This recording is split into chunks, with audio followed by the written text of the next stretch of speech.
మన సౌర కుటుంబంలో సూర్యుడి చుట్టూ తిరుగుతున్న గ్రహాలు మనకు తెలుసు. కానీ నెప్ట్యూన్కి అవతల ఇంకా ఒక భారీ గ్రహం దాగి ఉంటే ఇదే శాస్త్రవేత్తలను ఇప్పటికీ ఆలోచింపజేస్తున్న ఒక ఆసక్తికరమైన మిస్టరీ ప్లానెట్ 9. మన సౌర కుటుంబం చివర్లో నెప్ట్యూన్కి చాలా దూరంలో చిన్న చిన్న మంచు వస్తువులు సూర్యుడి చుట్టూ తిరుగుతున్నాయి. వాటి కక్షలను పరిశీలించినప్పుడు అవి సాధారణంగా ఉండాల్సిన విధంగా కాకుండా ఒకే దిశలో ఒకే రకమైన అసాధారణ కక్షల్లో తిరుగుతున్నట్టు శాస్త్రవేత్తలు గమనించారు. అయితే ఇక్కడే అసలు ప్రశ్న మొదలవుతుంది. ఇంత దూరంలో ఉన్న ఈ చిన్న వస్తువుల కదలికలను ఎవరు ప్రభావితం చేస్తున్నారు అని.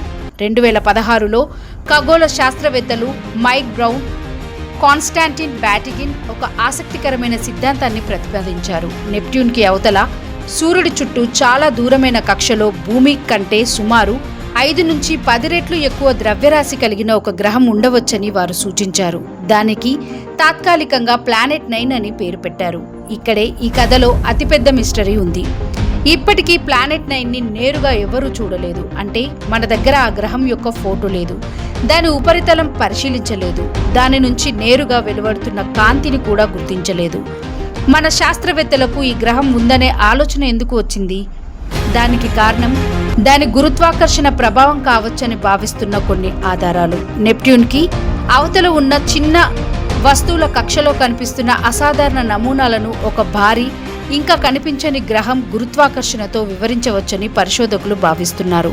ఒక ఉదాహరణగా ఊహించండి. చీకటి గదిలో ఒక వస్తువు కనిపించడం లేదు, కానీ దాని దగ్గర ఉన్న వస్తువులు మాత్రం ఒకే విధంగా కదులుతున్నాయి.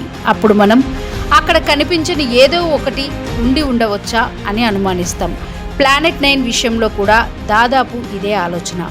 ప్లానెట్ 9 నిజంగా ఉంటే అది మనకు తెలిసిన గ్రహాల కంటే చాలా దూరంలో ఉండవచ్చని శాస్త్రవేత్తలు అంచనా వేస్తున్నారు. అది సూర్యుడి చుట్టూ ఒకసారి తిరగడానికి 1000 సంవత్సరాలు పట్టే అవకాశము ఉంది. అందుకే దాన్ని గుర్తించడం అంత సులభం కాదు.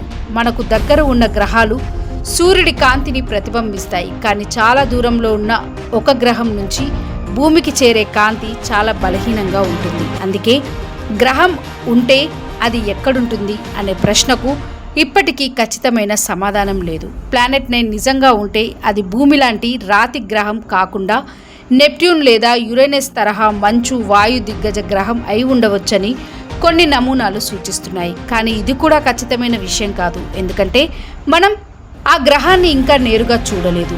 ఇది ప్రస్తుతం ఒక హైపోథెసిస్, శాస్త్రీయ సిద్ధాంత ప్రతిపాదన.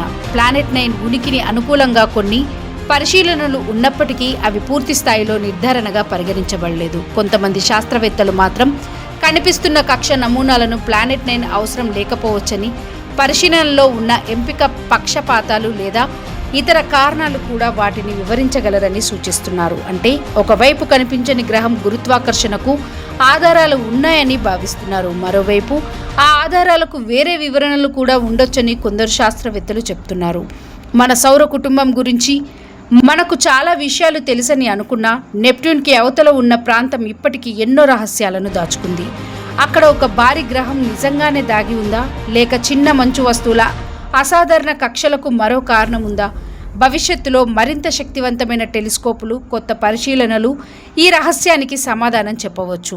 ప్లానెట్ 9 నిజంగా కనుగొనబడితే మన సౌర కుటుంబంలోని గ్రహాల జాబితానే మరోసారి మారిపోవచ్చు. అప్పటి వరకు మాత్రం సూర్యుడి కుటుంబం చివర్లో చీకటిలో దాగి ఉన్న ఈ ఊహాజనిత గ్రహం ఒక గొప్ప అంతరిక్ష మిస్టరీగానే మిగిలిపోయింది. ఇది నిజంగా మన సౌర కుటుంబంలో దాగి ఉన్న 9వ గ్రహమా, లేక మనకు తెలియని మరో ఖగోళ రహస్యమా? సమాధానం ఇంకా ఆకాశంలోనే ఉంది.